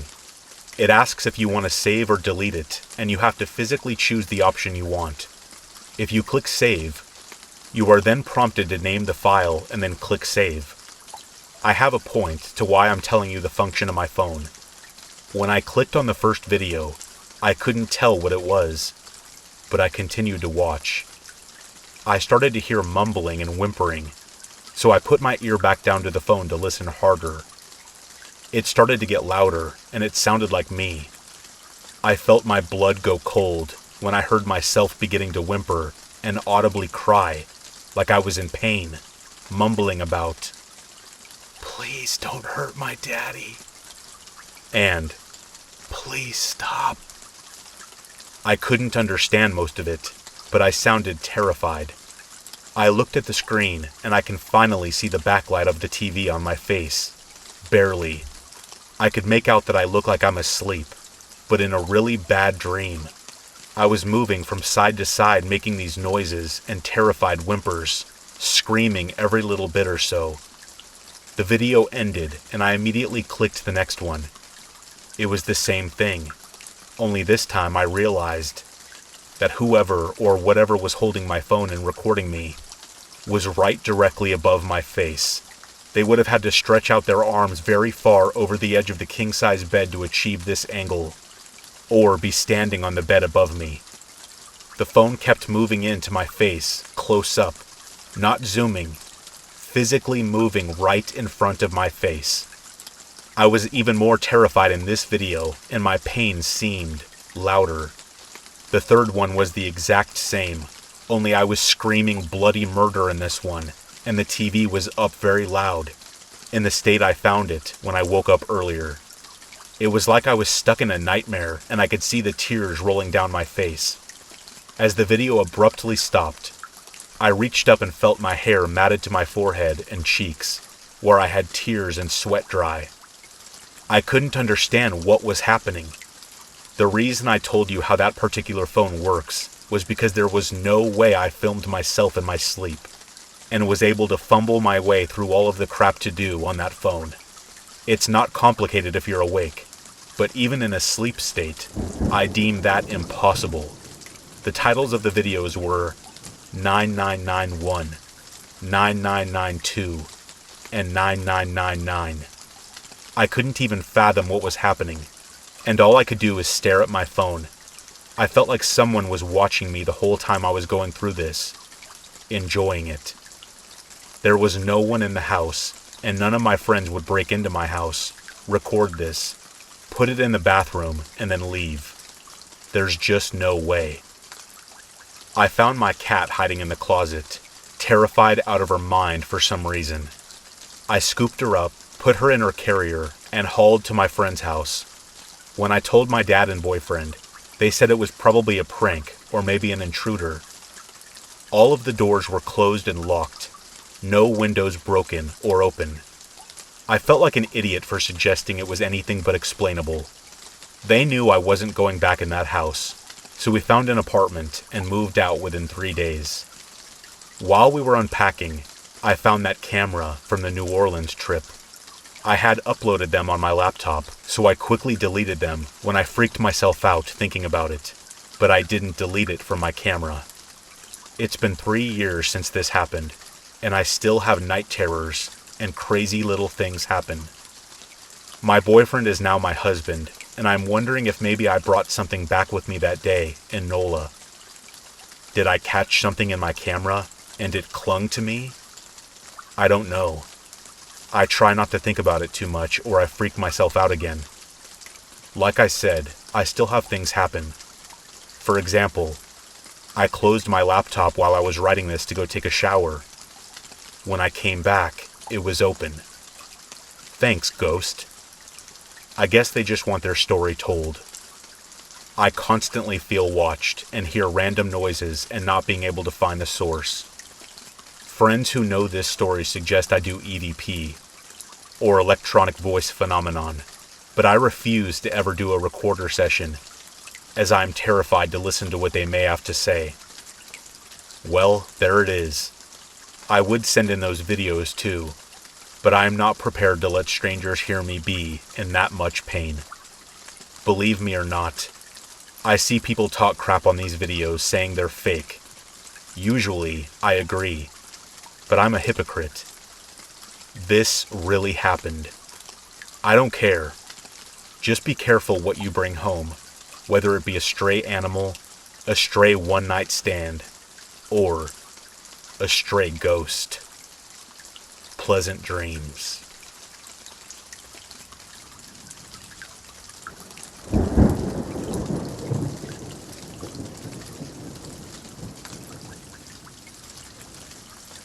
It was a cold afternoon in early December. I was walking home from school at around 5 p.m. due to sports. I live in Colorado, and during the winter, temperatures can hit to a single digit or lower. Even though I had multiple layers of coats on, I still felt a cold shiver run throughout my back. I shivered every other minute as the path home seemed to stretch on forever. The path I am told to take by my parents runs along the outside of a dense forest area. It is extremely inconvenient that the school I was attending at the time was on the opposite side of my neighborhood. Ever since I was little, my parents always told me to never cross through the center of the woods. They never specified why, and any time I asked, they would uncomfortably change the subject. Knowing darn well that I had a long time before I would make it home, I chose to make the biggest mistake of my life. As I walked, I blankly thought about taking a shortcut through the woods to save time and energy, but the only thing that held me back was how heavily my parents stressed me to not. My cold, wet boots from the snow and my numb fingers caused me to think about the more efficient way to get home rather than the safer, longer way. I looked to the sky. I thought for a moment about how long it would be before the sun set. Based on my memory, I believed I had enough time to cut through and make it back home before the sun disappeared over the horizon. I then looked into the woods and took a deep breath before walking in. Nothing strange happened most of the trip, and if anything, it felt only peaceful, having the birds chirping and the breeze brushing the pine needles. About halfway through, I noticed that the sun was already starting to set, and that my calculations were not too accurate. I didn't panic because I knew I was close to home by the sound of the cars ahead. I am not 100% sure why, but I began to get the urge to just run. I accused my body of being foolish and that there was no boogeyman chasing me. But as I continued, the urge did not subside. Every part of my body told me to run, and that's what I did. I ran as fast as my cold limbs could, and for some insane reason, I believed I heard another pair of footsteps behind me. When a glimpse of light from nearby houses appeared, I ran faster. I leaped into some random person's backyard and stopped to catch my breath. As I looked behind me, I saw a pale, white-faced man on all fours crawling slowly back into the woods, dead black eyes staring right into my soul. My eyes swelled with tears, and I walked through the lit concrete sidewalk the entire way home. When I arrived, I didn't tell my parents of the encounter, but they seemed to be more worried about me than usual. Over time, I began to forget about it, but whenever I looked into the woods from my window, I sometimes see the man, watching, observing from a distance. I am too afraid to tell my parents, but I also don't think I can keep it a secret for much longer. Hopefully the man will get bored, or find a new victim. Just please, let him leave me alone.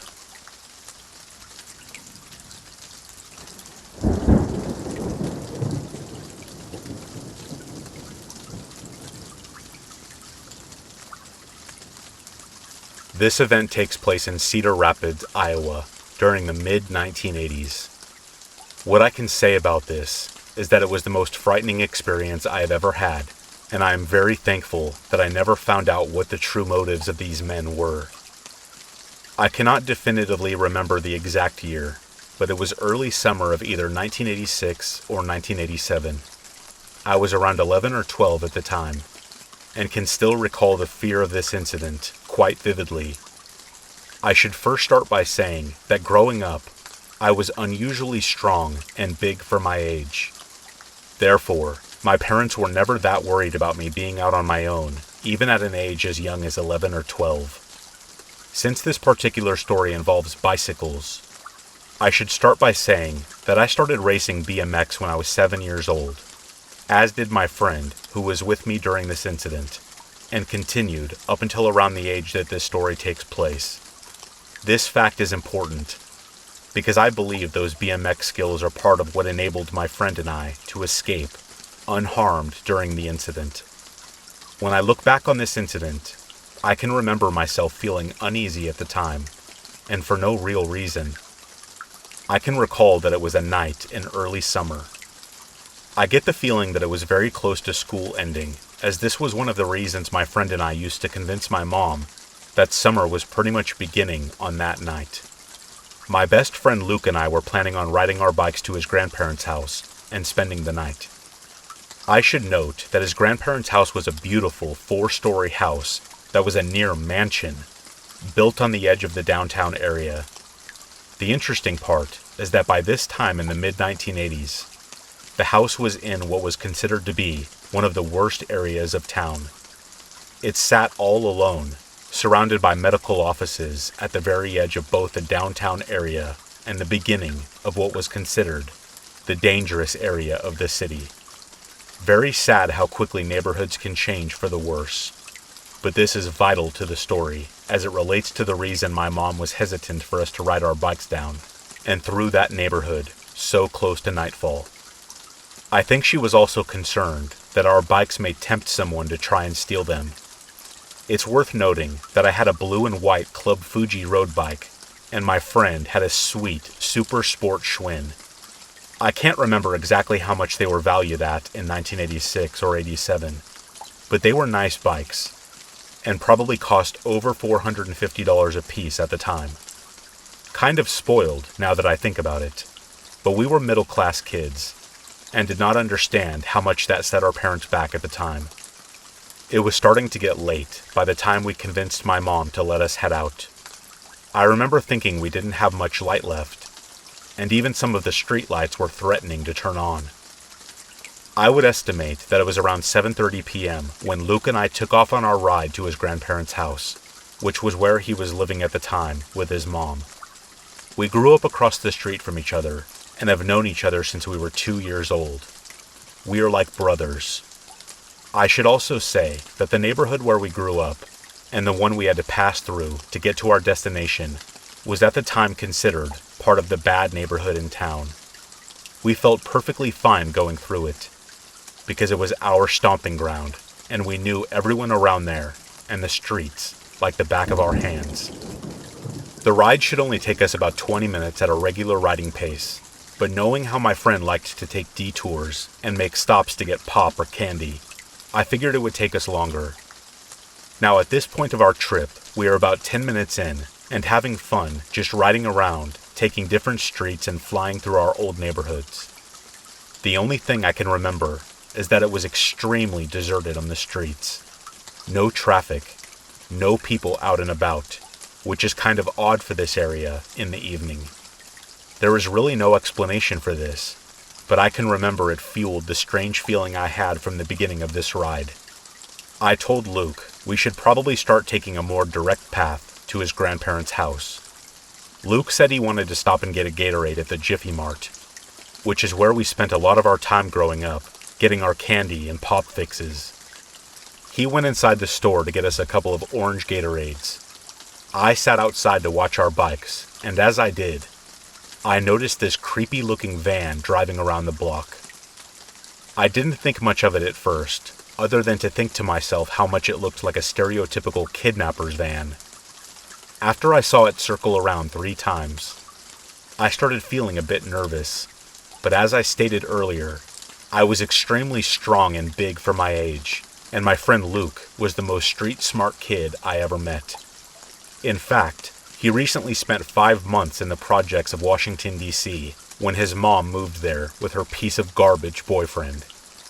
They eventually moved back after the boyfriend showed his true colors, and I couldn't have been more thrilled. He told me how tough it was in the projects. He's afraid of no one. Nothing. Even to this day. Sorry, I'm getting a bit off point, but this is important as neither of us were concerned about being abducted. In our minds, that happens to little kids. I guess we forgot that the famous Des Moines Register paperboy Johnny Gosch was 12 years old when he was abducted. Roughly the same age as we were at this time. So, Luke isn't worried at all, and even seems to be getting a rush from it. I'm not feeling the same way, and I can't shake the feeling that there's something different going on. Something more sinister. We sit outside the Jiffy Mart drinking our Gatorade while keeping a lookout for the van. We don't see it come back around and decide to take off down the road and go past our childhood houses. Now at this point, we think that the van is gone and was possibly not even interested in us in any way. I felt slightly relieved, as it was getting dark at this time, and I was ready to get to where we were going. Now, I know this area better than anyone, and have hiding spots in my memory from growing up here, so I was already preparing different escape routes for us that a vehicle would have trouble following. I think I was doing it to ease my mind, because I was still pretty spooked, and couldn't figure out exactly why I was. As we got about halfway down the hilly road that leads away from the Jiffy Mart, I saw the van on a side street out of the corner of my eye. Like you might imagine, the van must have seen us because I heard a screech of tires, and the van came squealing around the corner in our direction. I yelled to Luke, and he followed me as I already had a path in mind. Now the BMX racing comes into play. Both Luke and I are extremely fast on bikes, with excellent handling skills. Whoever was driving and navigating the van appeared to not be familiar with the area, as we were able to lose them by taking routes that weren't obvious paths for vehicles. The topography of the area we were at in the beginning of the chase was on a hill, and there were many alleyways that were somewhat hidden unless you knew exactly where to turn. I think this was the only reason we were able to put some distance between us and the van. The thing that really scared me was the sound of the van gunning the engine as it desperately searched for us. I remember thinking that the van's engine roared like a demon, and I was having a hard time understanding why they would continue to pursue us with such unrelenting commitment. Luckily, Luke and I knew the area so well, and had found our old hiding spot from when we were kids. It was in a wooded spot behind a garage that no one used, but gave us cover and many escape routes. Luke and I had eluded the van for a moment, but we could still hear it in the distance, circling around, and with the same demonic engine roar that made me cringe when it got close. Our plan was to hang out there for a bit until we felt it was safe. We were still quite far from his grandparents' house, and since it was the days before cell phones, we had no other option but to wait. Luke still wasn't as concerned as I was, even though I could tell he was a bit unnerved by the situation. We both couldn't understand why they would be so reckless in their driving just to scare us or take our bikes away. It felt like they were hunting us for something bigger. I don't know why I thought that, but I just got that feeling.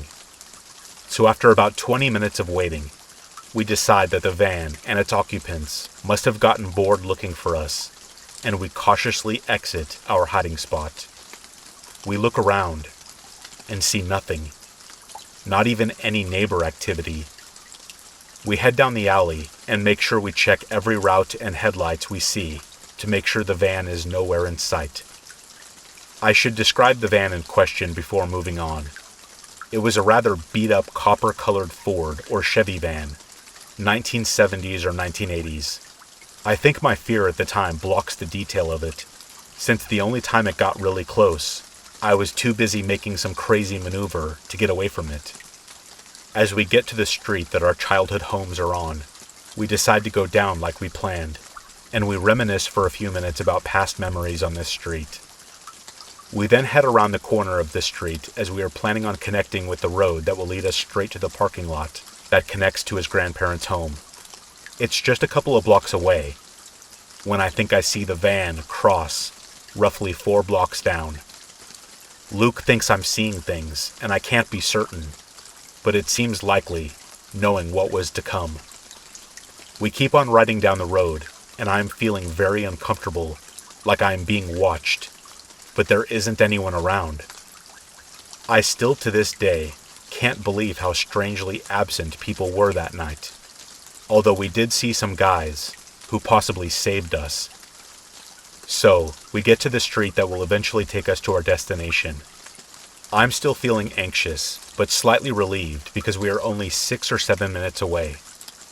Just as I am thinking that I hear the sound of skidding tires, I look back to see the van backing up after screeching to a stop, reversing and coming straight for us. Luke takes off, and I follow as the van is gaining on us. We cut off through a narrow alley, not meant for vehicles, and the van follows our exact path, which I was shocked at. I am in full panic mode, and Luke is too, which made me even more frightened. We did everything we could to try to elude this van. We were very close to the busiest street in town, so we pedaled over towards that way as the van finally got out of the maze that we took it on. It was at this point that I got a look at the occupants of the van, and it didn't make me feel any better. There appeared to be at least 3 men in the van, all scruffy males from the fleeting glance I got. For some reason, I still get the feeling that they weren't interested in our bikes, especially since it seemed like they were trying to run us over.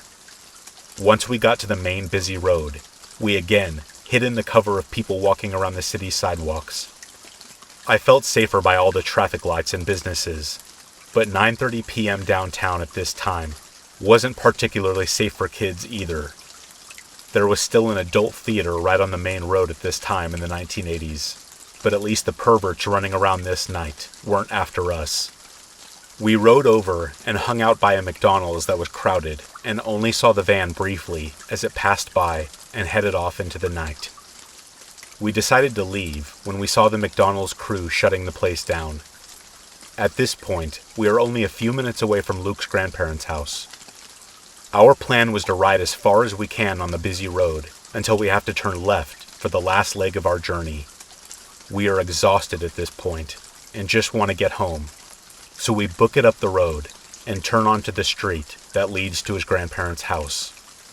As we start riding down the road, we see the van 3 blocks down, and it spots us and floors it, coming after us. Luke and I are forced to take left, which takes us further away from his grandparents' house, but we have no choice, as the van is approaching us fast. We hop a curb and speed across a parking lot with no entrance on the side we take. Thinking the van won't follow and we can lose it while it has to go around the block to find us, I hear the sliding door of the van open, but we were way too fast for anyone on foot to catch us, so they appeared to abandon that tactic quickly. We got over to another street, which at the time was considered the most dangerous street in our city, as it had a notorious bar where fights happened on what seemed like a nightly basis. It was lucky for us that we saw a group of guys shooting craps outside the bar, and we knew a couple of them because they were older brothers of our friends. Just as we started talking with them, the van creeped up on the street north of us. Upon seeing all of the guys out playing dice, they slowly drove away. The guys playing dice asked what was up with the van. We told them it had been aggressively pursuing us for quite some time now. They said to take off and that it likely wouldn't be back now because of their presence. We agreed, and they went back inside. We really did think that would be the end of it, as the guys we were talking to were very bad dudes with dubious reputations. They liked us because we grew up in the same neighborhoods and we went to school with their little brothers. Unfortunately, our night wasn't quite over. We decided to avoid the road where we last saw the van to be on the safe side and took a street that wasn't so out in the open. Had we taken the most straight-line, easy route, we would have been easily spotted by anyone looking for us. So, we cut across another street and ended up in a parking lot that was in the back of a pharmacy and medical supply store. As Luke and I are riding across the dark parking lot, going towards the front of the pharmacy, we see the van creeping along the road. It's obviously still searching for us as it slows and stops, as if they were looking all over for any sign of us. In kind of an unspoken moment, Luke and I both know this isn't a normal situation. These guys have been following us for over 2 hours now, and they haven't given up. We are now close enough to see his grandparents' house, sitting in the dark, waiting for our moment to spring. Luke and I, in our 12-year-old minds, both agree that we must split up. One of us will be bait, and the other will get to his grandparents' house and call the cops, or come help, whichever one of us the van pursues, then the other. Just at that moment, the van abruptly turns and starts coming up the one-way street towards us. We wait for it to get close, and then Luke cuts back through the parking lot. and speeds out onto the street. The van swerves and goes after him. I speed as fast as I can down the street to his grandparents' house, as I see the van within 20 feet of a frantically pedaling Luke. I get to his grandparents' house in record time, and I'm so worked up that I can barely speak. Once I calm down, I tell Luke's grandma, grandpa, and uncle what was happening. They knew that I wasn't joking around, as my personality is very mild-mannered, and I was frantic at that moment. We all started heading out the back to the car to go look for Luke, and just at that moment, we see him flying towards us through the parking lot that connects to the property. I have never been so relieved in my life. I seriously thought he would be gone forever, but he was able to get away. He said one of the guys in the van tried to tackle him, but missed, and the van got stuck at a light. The cops were called, but I am not sure they took it too seriously, as we never heard anything from them again. Luke and I couldn't sleep at all that night, and told his mom and stepdad about it, and they were concerned, because they knew this wasn't like us to embellish anything. Luke and I eventually calmed down, and we were falling asleep when I swore I heard that demonic van engine roar one last time. We were on the top floor in Luke's room that led out to a huge balcony overlooking the road. I saw the van drive slowly down the street and then turn off into the night. We never saw the van or the occupants again. I am not sure if they knew that's where we fled to, or if they were still just driving around, looking for us. Think about this, though. We first spotted them at roughly 8 p.m. They chased us until we finally were safe at Luke's place, around 10:30. I saw that van for the last time at around 3 a.m. Did they just want our bikes? Or were they just having fun scaring two kids out at night? For years, I just assumed they wanted to steal our bikes, because that happened constantly in our area during that time. But what kind of grown men in a creepy van pursue two 12-year-old boys for the better part of 7 hours? A few months after our encounter, two friends of ours around the same age as we were had a very similar encounter while delivering newspapers in the early morning hours. Same van and occupant's description, but in this situation, two of the men were on opposite sides of the block, closing in on them, while the van drove slowly around the area. That's not my story to tell, but I always wondered if it was the same group who chased after Luke and I. I still don't know exactly what was going on that night, but something tells me it wasn't good, and we were extremely lucky to get out of that situation unscathed.